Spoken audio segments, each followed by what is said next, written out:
Hello everyone, welcome back to my YouTube channel English Sabe Complete English Solution. This is your English educator AR Gupta. और करीब एक महीने के बाद, बहुत दिनों के बाद मैं आज लाइव वीडियो रिकॉर्डिंग कर रहा हूँ, वीडियो बना रहा हूँ। तो इसके पीछे का रीज़न यह है कि कुछ पारिवारिक कारण, घरेलू कारण, पर्व त्यौहार की वजह से मैं बिजी था। आज मैं इस वीडियो को रिकॉर्ड कर रहा हूँ स्पेशली उन बच्चों के लिए जो आप देख सकते बोर्ड पर BSc crash course English 100 marks का एग्ज़ाम देने वाले हैं। तो अब इसलिए कि मेरा क्रैश कोर्स चालू हो गया है, आप उसको ज्वाइन जरूर कर लें। और मेरा स्क्रीन रिकॉर्डिंग करके तो वीडियो आ ही रहा है, स्क्रीन रिकॉर्डिंग करके जो मेरा पोएम का प्रोज का समरी आ रहा है और पोएम को समझा भी रहा हूँ मैं, उस वीडियो को ज़रूर देखें, ठीक है। अपने सारे दोस्तों के साथ शेयर करें, लाइक करें, सब्सक्राइब करें और कमेंट करें और बताएं, व्हाट्सअप करें क्या तकलीफ़ हो रही है आपको एग्ज़ाम की तैयारी करने में। देखिए ये मेरा नंबर है 8956159344, ठीक है। और टेलीग्राम, फेसबुक, ट्विटर से जहाँ फॉलो करना है कीजिए। आज मैं बताऊँगा कि इस वीडियो में क्या है। BSc crash course for English class English 100 marks, okay. तो जो देखिए बुक में तो स्पेशली मैं वीडियो बना रहा हूँ स्क्रीन रिकॉर्डिंग करके, ठीक है, स्क्रीन रिकॉर्डिंग से। लेकिन मैंने सोचा ग्रामर उतना पढ़ा दिया जाए, जैसे ग्रामर का वीडियो तो है मेरे चैनल पे, उतना पढ़ा दिया जो एग्ज़ाम में पूछता है। तो कौन कौन सा टॉपिक करूँगा मैं लाइव आके ग्रामर पढ़ाऊँगा रिकॉर्ड करके, इसे पहले जानने का प्रयास करते हैं, ठीक है। उसके बाद मैं ये पूरा ग्रामर आपको कवर करने वाला हूँ। 4 से 5 टॉपिक ज़्यादा नहीं है जो पूछने वाला है। वर्ब है, टेंस है, वॉइस है, नरेशन है और प्रीपोजिशन है। ये 5 टॉपिक फ़िलहाल के लिए आप पढ़ लो। देखिए टेंस में ही मैं बहुत कुछ पढ़ा दूंगा आपको, ट्रांसलेशन भी टेंस में आ जाएगा आपका, वॉइस में बहुत कुछ आ जाएगा आपका, ट्रांसलेशन भी आ जाएगा, और नरेशन में भी ट्रांसलेशन आ सकता है आपका, और प्रीपोजिशन में बहुत कुछ आ सकता है, वर्ब में मोडाल आ सकता है। यानी कि मैं सारे फुल कवर करूँगा जितना आपको रिक्वायरमेंट है, ठीक है। तो बिना वेस्ट किए हुए आज से हम लोग ग्रामर का सीरीज शुरू करते हैं। ग्रामर, इसको ग्रामर के प्लेलिस्ट में डाल दिया जाएगा और एक प्लेलिस्ट इसका सेपरेट बन ही चुका है। चलिए तो आज मैं शुरू करता हूँ वर्ब। तो देखिए तो सबसे पहली बात है वर्ब मेरे का वीडियो मैंने बना दिया, इनफिनिट सब बना दिया है, लेकिन स्पेशली कितना पढ़ना है, what to study and how to study, उतना जान लीजिए क्लास 12 बिहार बोर्ड के लिए, ठीक है। फिलहाल उसके लिए वीडियो बन रहा है। वर्ब जो कि क्रिया मानी जाती है, तो वर्ब क्या शो करता है, देखिए वर्ब जो होता है मेरा 3 चीज़ शो करता है। Position, state of being,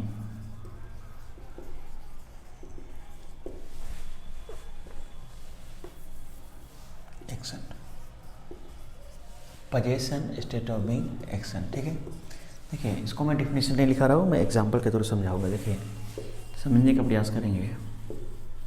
I have a pen, I had a pen, ये मेरा क्या है, वर्ब है। हैव और हैड पोजीशन शो कर रहा है। I am a teacher, I was a teacher, ये भी मेरा पोजीशन शो कर रहा है।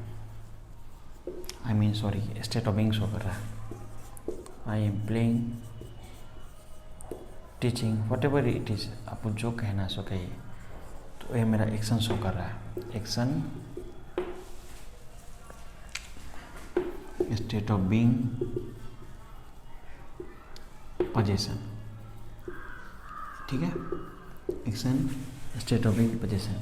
तो देखिए हैव की जगह हैड भी लिख सकते हैं, एम की जगह वाज भी लिख सकते हैं, एम की जगह वाज भी लिख सकते हैं। कहने का क्या मतलब है, ये जो फॉर्म है ना चेंज हो रहा है। अभी आप समझ लो, जो बच्चे डायरेक्ट टेंस पढ़ते हैं ना उनका कंसेप्ट क्लियर नहीं होता है without verb. Verb equal to tense, verb ही टेंस का फॉर्म है। इसके लिए मैं बता रहा हूँ, देखिए ये जो फॉर्म चेंज हो रहा है यही टेंस होता है, जो फॉर्म चेंज हो रहा है यही टेंस होता है। और फिलहाल मैं पढ़ा रहा हूँ verb, position, state of being, action. Tense में भी यही चीज़ शो करते हैं और वर्ब में भी यही चीज़ शो करता है। सिंपल सी बात है। चलो सो वर्ब का कंसेप्ट क्या है, तो पोजीशन शो करेगा, अधिकार, आपके पास कोई सामान है कि नहीं है, अधिकार है। ये वीडियो मेरा है, इस वीडियो पे मेरा कॉपीराइट है, अधिकार है, ठीक है। एक्शन, मैं वीडियो बना रहा हूँ, I am making the video, state of being, मैं वीडियो बनाने वाला हूँ, I am the video maker. तो according to the sentence, according to the demand of sentence, you have to show with the help of verb, ठीक है। चलिए, इतना तो आप समझ गए होंगे, वर्ब का बेसिक जानकारी आ गया होगा।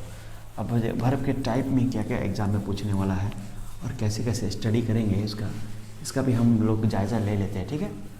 तो देखिए, सिंपल सा बात है, इसमें कोई बहुत बड़ी बात नहीं है क्लास 12 का को क्वालिफाई करना। वर्ब क्लास 12 के क्वालिफाई करने के लिए एक मेन वर्ब पढ़ लीजिए आप लोग, एक हेल्पिंग वर्ब पढ़िए। कोशिश करूँगा कि मैं मेन वर्ब आज के वीडियो में ख़त्म कर दूँ, कि वीडियो कितना भी लंबा हो चाहे कुछ हो, उससे मतलब नहीं है मुझे। ट्रांजिटिव वर्ब होता है, ए में मान लीजिए ट्रांजिटिव, इंट्रांजिटिव, ठीक है। बी में मान लेता हूँ आपको मैं फिनाइट, नॉन फिनाइट, सब कुछ पढ़ा दिया है। आप डिटेल के लिए डिटेल वीडियो देखिए, लेकिन यहाँ पे सिर्फ आपको बताया जा रहा है according to the Bihar board syllabus what is required, what is going to be asked in the exam. और सी में आप मान लीजिए स्ट्रॉन्ग वीक, बस इतना ही पढ़िए, ठीक है। मेन वर्ब की बात हम करेंगे, हेल्पिंग वर्ब किसी और दिन बताएंगे आपको, कल परसों की वीडियो में हो सकता। देखिए, ट्रांजिटिव वर्ब, इंट्रांजिटिव क्या होता है समझिएंगे ध्यान से। ट्रांजिटिव ऐसा वर्ब है जिसमें ऑब्जेक्ट आता है, तो आपको बताया था ऑब्जेक्ट को व्हाट होम से रिप्लाई करेंगे, व्हाट होम से। अगर व्हाट वाला रिप्लाई आएगा तो डायरेक्ट ऑब्जेक्ट आएगा, होम वाला रिप्लाई आएगा इनडायरेक्ट। डायरेक्ट ऑब्जेक्ट हमेशा थिंग होता है, इनडायरेक्ट ऑब्जेक्ट होता है डायरेक्ट इनडायरेक्ट, डायरेक्ट इनडायरेक्ट, ठीक है। और थिंग होता है और यह एक पर्सन होता है। दिस इज द कंसेप्ट, एक कंसेप्ट को आपको लेके चलना है, ठीक है। इंट्रांजिटिव नो ऑब्जेक्ट, ऑब्जेक्ट अपने साथ नहीं लाता है इंट्रांजिटिव, कोई बात नहीं लाता। तो देखिए, इसका एग्जाम्पल भी लेके चलते हैं। I like you, I like you, मैं तुम्हें पसंद करता हूँ। तो मैं किससे पसंद करता हूँ, home I like, indirect object लेके आया है। अब इसी को सेंटेंस को थोड़ा चेंज कीजिए, आई टीच यू इंग्लिश, मैं तुम्हें इंग्लिश पढ़ाता हूँ। इंग्लिश क्या है मेरा, व्हाट पढ़ाता हूँ, क्या पढ़ाता हूँ, तो मेरा डायरेक्ट ऑब्जेक्ट हो जाएगा। इस तरह देखिए, वस्तु है, इंग्लिश को आप क्या करते हैं, English is not a person, English is object. और यू क्या है, यू क्या है, यू पर्सन है, सेकेंड पर्सन है। तो मेरा जो पर्सन होगा कभी भी इनडायरेक्ट ऑब्जेक्ट होगा, और मेरा जो थिंग होगा कभी भी डायरेक्ट ऑब्जेक्ट होगा। और एक बात और देखिए, डायरेक्ट ऑब्जेक्ट अगर सेंटेंस में साथ आए तो हमेशा इनडायरेक्ट पहले लिखते हैं और डायरेक्ट बाद में लिखते हैं, आईडी के फॉर्म में लिखते हैं। जैसे आप सिम लेने जाते हो तो आईडी दिखाते हो, उस तरह, ठीक है। अगर ऐसा भी सेंटेंस अगर मैं लिखा, आई टीच इंग्लिश, सब जो इंग्लिश पहले लिख दिया आपने, इंग्लिश टीच यू लिखना भूल गया, I teach English to you लगा सकते हैं, टू के साथ यू को लिखा जा सकता है, ठीक है। I teach English to you. तो फिलहाल के लिए आपको ट्रांजिटिव इंट्रांजिटिव में इतना सीखना है। Transitive always comes with object, intransitive doesn't come with object, ठीक है। कंसेप्ट क्लियर होगा। रिक्वेस्ट करूँगा सारे 12 के स्टूडेंट को, प्लीज़ टेक द स्क्रीनशॉट और make a notes, because it's very necessary class if you want to crack and you want to get the more marks class 12, okay, ठीक है। चलिए, अब चलिए हम लोग चलते हैं अपने दूसरे मेन वर्ब की ओर, जो कि मेन वर्ब हमारा क्या है, फिनाइट नॉन फिनाइट। एक बहुत डिटेल्स वीडियो बनाया है मैंने, उस वीडियो को देखना ना भूलेंगे। फिनाइट नॉन फिनाइट एक बार में समझिए आप लोग, फिनाइट एंड नॉन फिनाइट लिख दो। देखिए, नन का मतलब नहीं, फिनाइट का मतलब लिमिटेड, लिमिटेड। देखिए, फिनाइट वर्ड है ना, फिनाइट वर्ड लिमिटेड है। कैसे लिमिटेड है समझ से आता है। देखिए, फिनाइट वर्ड किसके लिए लिमिटेड है, पर्सन के लिए, नंबर के लिए और टेंस। नंबर, पर्सन और टेंस, नंबर, पर्सन और टेंस के अनुसार फिनाइट वर्ब लिमिटेड हो जाएगा। क्या हो जाएगा? लिमिटेड। इसका स्क्रीनशॉट जरूर ले लेंगे। आई होगा नो लिमिट, इसका क्या हो जाएगा? No limit. देखिए समझिएगा बात तो ध्यान से, फिनाइट और नॉन फिनाइट लिमिटेड है according to the subject. Number person tense क्या होता है? सब्जेक्ट ही तो होता है। नंबर पर्सन टेंस क्या होता है? सब्जेक्ट ही तो बनता है। तो सब्जेक्ट जब नंबर पर्सन को सब्जेक्ट बनाएंगे, पर्सन और नंबर को सब्जेक्ट बनाएंगे और टेंस के अनुसार ये लिमिट इसका हो जाएगा सब्जेक्ट, और इसका तो नो लिमिट है नॉन फिनाइट का। जैसे देखिए एग्जाम्पल लिखिए, आई लाइक टू टीच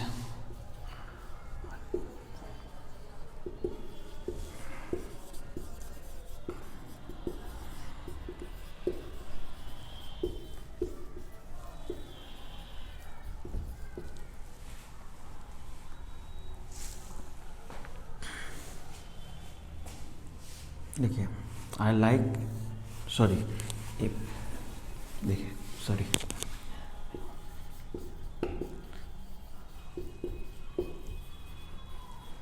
देखिएगा, ध्यान से देखिएगा, गौर से देखिएगा। देखिए teaching, teaching, to teach, like, likes, I, he. जब आई के बाद आई के जगह पे ही आया है ना, तो लाइक का लाइक्स हो गया है। मीन्स जो वर्ब चेंज हो रहा है, ये वर्ब चेंज हो रहा है, ये फिनाइट है। This is not changing, non finite है। सिंपल सा लॉजिक है, ये चेंज नहीं हो रहा है, नॉन फिनाइट है। इसको इन्फिनेटिव बोलते हैं 2+B1। इसको वर्ब का ING form behaving as noun is called क्या? जेरेंड। इसको हम जेरेंड बोलते हैं। तो सबसे बड़ी बात है, देखिए आई के अनुसार देखिए सिंपल से बताइए। देखिए सब्जेक्ट जो होगा ना जी, सब्जेक्ट के ठीक बगल वाला वर्ब होगा ना, फिनाइट वर्ब होगा, और बाद वाला वर्ब नॉन फिनाइट होगा। स्ट्रक्चर यही होता है, सब्जेक्ट के ठीक बगल वाला वर्ब फिनाइट होगा, बाद वाला वर्ब नॉन फिनाइट होगा।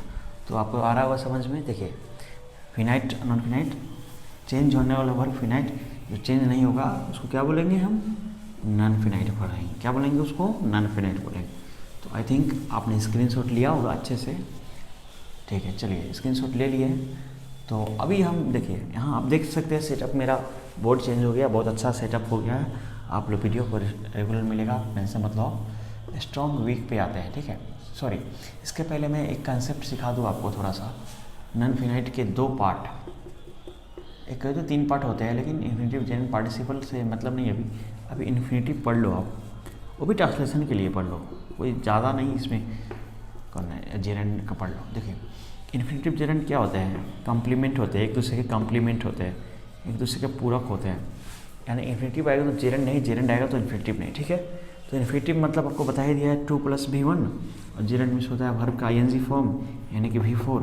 दोनों जो बिहेव करता है, दोनों नाउन की तरह बिहेव करता है। कैसे भी बिहेव करता है? नाउन की तरह बिहेव करता है। सो देखिए कैसे, अभी एक ट्रांसलेशन की सहायता से देखेंगे। टहलना स्वास्थ्य के लिए लाभदायक है। टहलना स्वास्थ्य के लिए लाभदायक है। हमने एक हिंदी वाक्य लिखा जो कि अक्सर एग्जाम में पूछे जाते हैं। टहलना, तो टहलना का इंग्लिश जो बनेगा आपका टू वॉक बनेगा, या तो टू वॉक की जगह आप वॉकिंग भी लिख सकते हो, कुछ भी चलेगा। टू वॉक या walking is good for health. तो इस तरह आप ट्रांसलेशन का ही बना सकते हैं। सो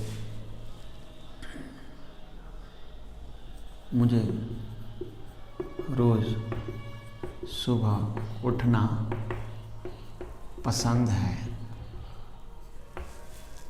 पसंद है ना? ठीक है, चलिए। तो मुझे का इंग्लिश आई, पसंद है तो लाइक, आई लाइक टू, अब उठना, I like to wake up early, I like to wake up early. अब जो 2+B1 ए इन्फिनेटिव के लाइक के बाद क्या है? लाइक वर्ब है तो 2+B1। I like waking up early भी सही है, वेकिंग अप अर्ली भी सही है। इस तरह ट्रांसलेशन में भी आप इसका यूज़ कर सकते हैं इन्फिनेटिव जेरेंट का। सो हमारा transitive portion, intransitive portion, sorry A portion B portion ख़त्म हो गया है। चलिए हम मूव करते हैं। We are just moving to portion 3 C, जिसको मैंने यहाँ बोर्ड पे लिखा है। सी में strong weak, strong verb weak verb आपको पढ़ाए होंगे, आपको याद होगा। स्ट्रॉन्ग, देखिए स्ट्रॉन्ग कौन होता है? Who is strong? स्ट्रॉन्ग कौन होता है? स्ट्रॉन्ग वही व्यक्ति होता है जो अकेला सामना किसी से करता है, और वीक तो वीक ही होता है। तो देखिएगा, समझने का ध्यान से प्रयास कीजिएगा। Strong means no helping verb, weak मतलब विथ हेल्पिंग वर्ब। बस बहुत इजी में समझा रहा हूँ। अब देखो, स्ट्रॉन्ग में V1 आता है, V2 आता है, V5 आता है, वीक में V3 आता है, V4 आता है। ये दोनों मेरा वीक है, ये तीनों मेरा स्ट्रॉन्ग है। क्यों? कैसे पता चलेगा स्ट्रॉन्ग है कि वीक है? इसलिए पता चलेगा, देखिए कि जो हेल्पिंग वर्ब के साथ आया है तो ऑब्वियसली वीक होगा, और नहीं आया है तो स्ट्रॉन्ग होगा। और एक बात और, बिना नॉलेज, बिना टेंस के नॉलेज के आप पता लगा सकते हो कि दिए गए सेंटेंस में V1 यूज़ किया गया, V से V5 तक कौन सा वर्ब यूज़ किया गया है। देखिए, हम आपको पता लगा के बताते हैं। आई प्लेड,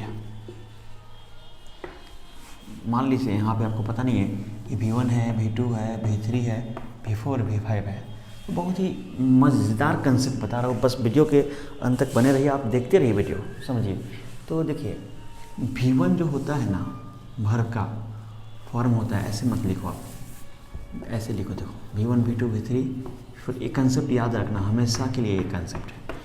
ये वर्ब का बेस फॉर्म होता है। कौन सा फॉर्म? बेस फॉर्म, जो कि पुल्लर माना जाता है। बेस फॉर्म हमेशा पुल्लर होता है। और देखो, ए आपका भी पुल्लर होता है, ए भी पुल्लर होता है, ठीक है। एस और यस लगा के बनाते हैं। V1 में एस या यस लगा के बनाते हैं, जो कि सिंगुलर माना जाता है। तो यही तो फर्क है। देखिए, नाउन जो दिया हुआ नाउन हमेशा होता है सिंगुलर होता है, और एस और यस लगा के क्या पुल्लर बनाते हैं। जैसे कि आपको सब्जेक्ट वर्ब एग्रीमेंट का चैप्टर मैंने पढ़ाई दिया, आपको समझ में आ रहा होगा। जैसे बॉय है तो इसलिए आगे बॉयज़ बनाते हैं, गर्ल है तो गर्ल्स बनाते हैं। तो इस तरह हम लोग नाउन का सिंगुलर से पुल्लर बनाते हैं। लेकिन वर्ब पुल्लर होता है, उसका एस लगा के सिंगुलर बनाते हैं।